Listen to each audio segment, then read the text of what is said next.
What's up? Finsta Bundy. In the know, lessons learned, hard do, dose, whatever. Anyway, okay. Um, I was gonna go straight from getting kicked out of Lockland to going to Bushwick High School, but I think in between time there was some lessons learned on a different musical journey. So I'm gonna throw that in there.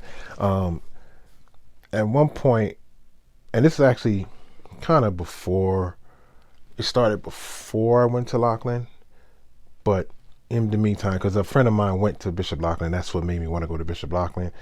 And that friend was in Pilgrim Church. I used to go to Pilgrim Church in Bushwick, Central Avenue, Pastor Roy E. Brown.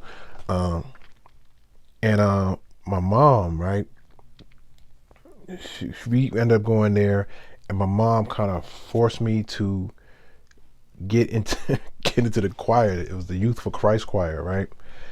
And I didn't want to do it, but I was like, you know what, whatever, I'll do it. You know what I'm saying? And the funny part about that is, I don't know, I, I would put my friend Jose on blast. At the time, I'm not gonna say his last name, but my friend Jose, right? He's a wild boy. He that's the first person I smoked a joint with. So it was funny. We went. All I'm gonna say is it's Bushwick. So those from Bushwick know about the LP edition. It's been going along for a long time, right? There was these little manila envelopes on covert, right? A spot on covert.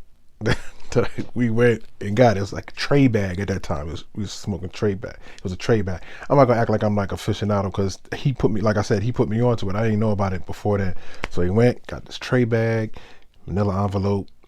We went by 384. There was it wasn't nothing going on. It was by the tracks, Wilson Avenue train tracks down there on Moffett or what have you. Smoked this, smoked this joint. At first, when it was, as I was leading up to do it, I didn't want to do it. I was trying to back out of it or whatever, blah blah blah. But it was too late. I did it already. It was already rolled and lit. So I smoked. First time getting high. First time, right? What's crazy is, had I known better, I wouldn't have did it, because the day that I was supposed to go to join the choir was that day, my first time smoking and getting high. So needless to say, okay, before I even lead up to that, so we smoked, boom boom. I had $5 on me, right? We went up to Ridgewood, and it's I forget the block. I don't know if it's Hancock or something. Going up Hancock or something, like somewhere to Hancock or one of those streets. Anyway, we go up, and there was this store before you get to Myrtle that had arcade games in it. So I forgot what arcade game it was. I might remember. All I remember though is, what brought me up there was I was trying to get a Rambo knife, right? I wanted to get a Rambo knife with the compass on the whatever. That was the goal. That was the real reason why I was going to Myrtle. But we ended up going to this pardon me, they doing some mowing out there. I don't know if you hear it or not. But anyway, we stop off, and I think I had like $5 for the knife, right? Didn't make it because we got to this arcade, the store that had arcade games in there, and I was so high. It's my first time getting high. I'm like, whatever.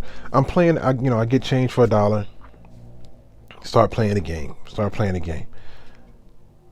Well, it wasn't until I got down to my last dollar that I realized I had been at this spot for like an hour and spent all my Rambo knife money. So that was a bust, right? So it is what it is. Time to go. What time is it? Oh man, I gotta go to the church and get on join the Youth for Christ choir. So I'm high and I'm like, whoa. So I go, and it was weird. It was really weird because I gotta. I don't know if they knew I was high or not, but I get in and you do a couple notes here and da da da da da da and get it. All right, cool. I made it through that. So I wish I could say more about that day, but I just remember that's what happened. But anyway, now we get on the choir, right? And time progresses, whatever. Once again, this is like a journey, whatever. But do certain services, things like that. Did we do any other shows or something? Well, because I was playing saxophone at that time too. So I think at one time we even performed at Carnegie Hall. It wasn't even for Christ Choir. They had a school inside of it. So we even got to perform at Carnegie Hall, which is another time when it was the solo was Amazing Grace, and I knew I could have killed that. You know what I'm saying? The lead up to what we were supposed to be doing, I was like, yo, man, I could kill this. Gave it to somebody else to do it, and they kind of sucked. I'm being Carnegie Hall, you know what I'm saying? It's like, yo, damn. The funny part is, we had we had to get tuxedos, right? And what we were supposed to do, supposed to get like white tuxedos, and it's supposed to be like, I guess, a blue bow tie, blue cummerbund. Yo, let me tell you, I don't know what we were thinking or what my mom was thinking or what I was thinking. Maybe I said something wrong, whatever I was going. Yo, I had this, like, everybody was nice, but me, no. I had a blue jacket. It was a blue jacket, some ruffles. Couple, yeah, I looked pimped out. It was so funny. And what's another thing that was fucked up about that day though was I was trying to get a haircut, and this is when my brother was just learning how to cut hair. So he was supposed to give me a nice cut. I was thinking about a fade or whatever. I was gonna let him do what he had to do. Now I got a big head. I don't know if y'all noticed. It's like this is my forehead, you know what I'm saying? So imagine without that. So I got a big head. So it's like, yo, you got to be right with it, you know what I'm saying? He screwed that up. I ended up being bald because he had to just cut it all off, like whatever. So I show up the day, already with the wrong tuxedo on and a bald head, right? We get on the stage. Yo, man, my head was shinier than the damn saxophone. I saw pictures for that day. Shit was hilarious. I'm like, wow, that's crazy. But needless to say, it was dope. It was a dope experience. I got to play in Carnegie Hall. That was a good thing, right? Okay, but now back to Youth for Christ Choir. Years go down, right? Years. Yeah, I guess to say years. And well, it's not years. Maybe it could be a year or two later or whatever. Blah blah blah. There was a rehearsal. Kathy was doing the rehearsal, and we was singing, right? I forgot the song, whatever. Everybody was singing, we singing it, rehearsing the song, blah blah blah blah blah blah. Go on. Okay, she stops. Okay, this section. La da da da da da. Okay. This section. So it's like she's breaking it down to like section by section. I guess she's trying to find, because somebody's off. I'm guessing somebody's off, right? Now, I just want to say, personally, part of an ensemble, all that, I could sing my heart out. You know what I'm saying? I'm like, yo, I'm great. It is what it is. To me, I'm on. You know what I'm saying? I don't really know that day if I was the one off, but anyway, in an ensemble, I think I'm great. I think I could hold a note. I could keep it going. I'm blah blah blah. It is what it is. And eventually, I did have. I thought I would be able to work myself up to the point where I would be able to sing a solo one day. You know what I'm saying? I'm like, maybe they work with me enough to the point where I'll be a lead in one of the songs or whatever, right? So before any of that comes into fruition, which never did, but we're in rehearsal. It gets down to rows, right? Sections, rows, and then it gets down to I think I was bass. No, I was tenor. It was tenor. And it gets down to my row, right? It almost gets, if I'm not mistaken, it gets down to like just a couple of us, a handful of us. And then it gets down to sing.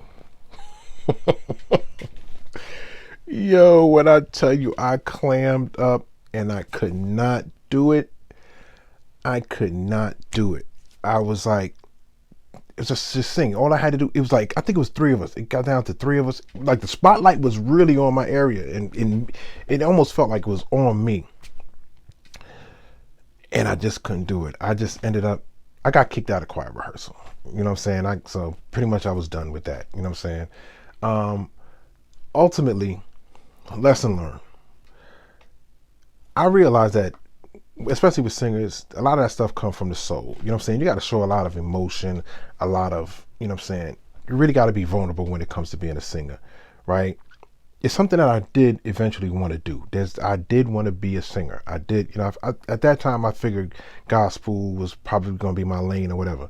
It didn't turn out that way, but lesson learned. It's something you really want to do that requires that much dedication, not even so much dedication,